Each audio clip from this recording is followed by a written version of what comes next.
পয়লা বৈশাখের আগের দিন দুইজনকে নিয়ে বাইরে থেকে ফুচকা আর চটপটি খাওয়াই নিয়ে আসার পরে ওদের বায়না হলো ঘরে ওদেরকে একটু চটপটি আর ফুচকা তৈরি করে দিই। ঠিক ওইভাবে সময় করে উঠতে পারতেছি না, আর কখনো যেহেতু বাসায় চটপটিটা তৈরি করি নাই তাই একটু ভয়ও লাগতেছিল। তবে আজকে সাহস নিয়ে সন্ধ্যাবেলায় বানানোর জন্য সবকিছু রেডি করে নিলাম। প্রথমে 2টা আলু আর 2টা ডিম সিদ্ধ বসিয়ে দিয়ে আরেকটা পাশে চটপটির ডালটা সিদ্ধ করার জন্য প্রেসার কুকারে দিয়ে দিলাম। আমি এখানে ডালটাকে আগে থেকে 3 থেকে 4 ঘন্টা ভিজিয়ে রেখে তারপর এখন একটু লবণ দিয়ে সিদ্ধ করার জন্য বসিয়ে দিলাম। আরেক পাশে ডিম আর আলুটা সিদ্ধ হচ্ছে। এদিকে এখন আমি চটপটির যে টকটা আছে টকটা তৈরি করার জন্য একটু তেঁতুল সময় জল দিয়ে ভিজিয়ে হাত দিয়ে কষতে এর থেকে এর টক অংশটুকু নিয়ে তারপর বিচিগুলোকে ফেলে দিব। তো আমি এটাকে তারপর ছেঁকে নেওয়ার পরে একটু বিট নুন আর একটু বেশি করে চিনি দিয়ে দিচ্ছি, যেহেতু আমি এটাকে মিষ্টি টক তৈরি করব এই জন্য।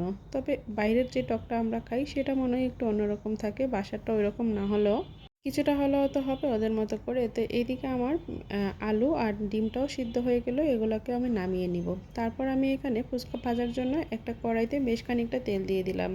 অনেকদিন আগে শাঁখারি বাজার গেছিলাম, ওইখান থেকে ফুচকার প্যাকেটটা আনা হয়েছিল। একবার বাসায় ওদেরকে ফুচকা তৈরি করে দিয়েছিলাম, আর তৈরি করা হয় নাই। আজকে আবার এই চটপটির জন্য ফুচকা ভাজতেছিলাম, সাথে একটু চটপটির মশলাটাও তৈরি করে নিলাম। এখন ফুচকাগুলো ভাজা শেষ আর চটপটির ডালটাও সিদ্ধ হয়ে গেছে। ফুচকাটা ভেজে রেখে চটপটির ডালটাকে আমি এখন এখানে একটু কাঁচামরিচ আর চটপটির মশলাটাকে দিয়ে হালকা একটু জাল করে নিয়ে তারপর নামিয়ে নিব। এইদিকে আমার আলু আর ডিমগুলোও ছোলা বাকি, ওগুলাকে ছিলে নিয়ে তারপর এগুলাকে আমি গ্রেটার দিয়ে কুচি করে কেটে তারপর নামিয়ে নিচ্ছি।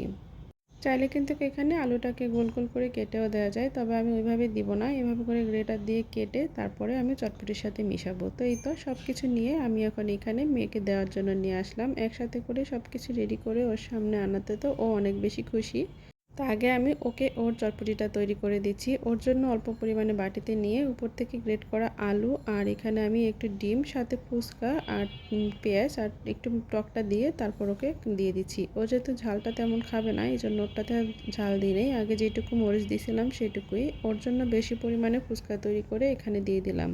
ও চটপটি খাওয়ার পর আবার ফুচকাটাও খাবে, এই জন্য আলাদা করে কয়েকটা ফুচকাও তুলে রাখলাম। তো ওকে খেতে দিয়ে আমি জিজ্ঞাসা করছিলাম কেমন লাগতেছে। ওর কাছে তেমন খারাপ না, আবার একদম ভালোও না। আর আমি যেহেতু প্রথম তৈরি করলাম অতটা বেশি ভালো তৈরি করতে পারবো না, তবে একেবারে খারাপও তৈরি করি নাই।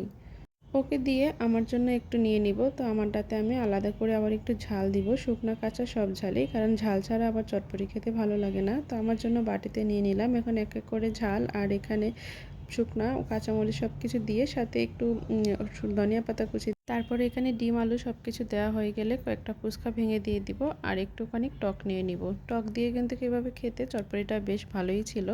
মেয়েরটা খাচ্ছিল আর আমি এদিকে আমার জন্য বেশি করে ঝাল দিয়ে এক বাটি নিয়ে নিলাম। তবে এখন খেয়ে দেখার পালা। আমার কাছে তো বেশ ভালোই লাগলো, তবে মাঝে মাঝে এভাবে করে এরপরে বাসায় তৈরি করব, কষ্ট করে আর দোকান থেকে আনা লাগবে না।